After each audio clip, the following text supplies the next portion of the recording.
The twin moons of Cathara cast silver shadows across the crystalline forest as Captain Alara Voss pressed her back against the ancient stone outcropping. Her combat suit was torn, her rifle depleted of ammunition 3 kilometers back. Blood, her own, traced a thin line down her left arm. None of that mattered now. Huddled behind her legs were 3 Cathari cubs, their fur matted with dirt and fear scent. Their mother had fallen to the pack 20 minutes ago, her dying screech still echoing in Alara's memory. The cubs couldn't have been more than 6 weeks old, their luminescent eyes wide with terror as they pressed against the only thing standing between them and death. That thing was a human, and humans didn't break easily. The forest trembled with the approach of the pack.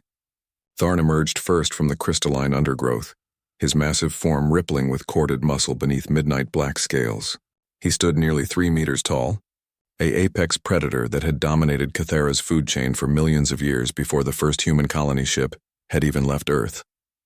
His pack flanked him, 7 more killing machines, each capable of tearing through reinforced steel.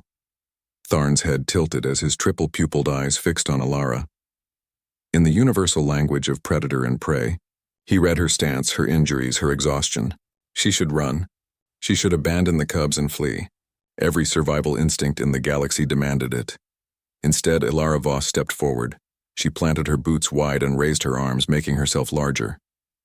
Then, from somewhere deep in her chest, from some primal place that remembered when humanity itself had been prey, she snarled.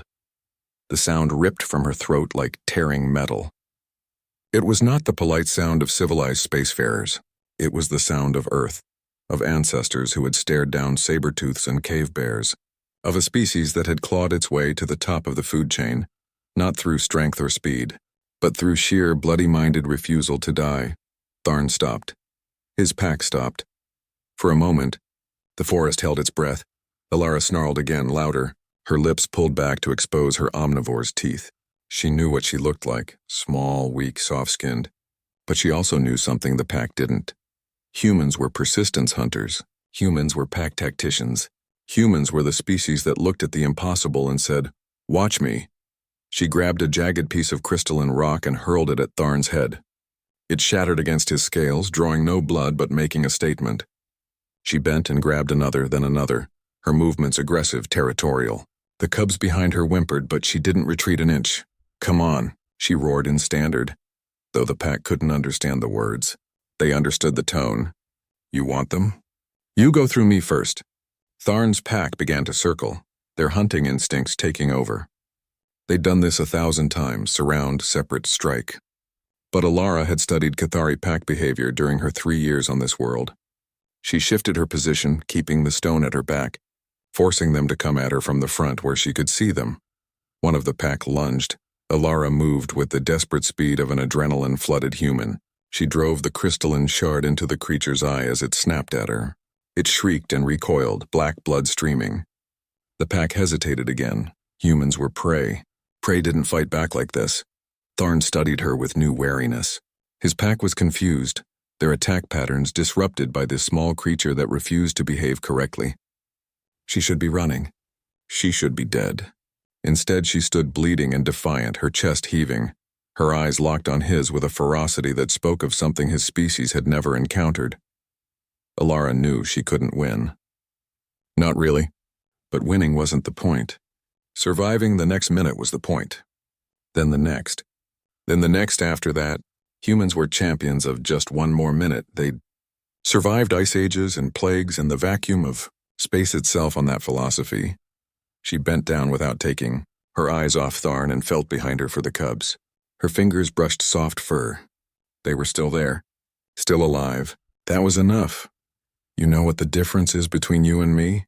she said, her voice hoarse. "You hunt to eat. I fight to protect. And there's nothing in this galaxy more dangerous than a human protecting something they care about."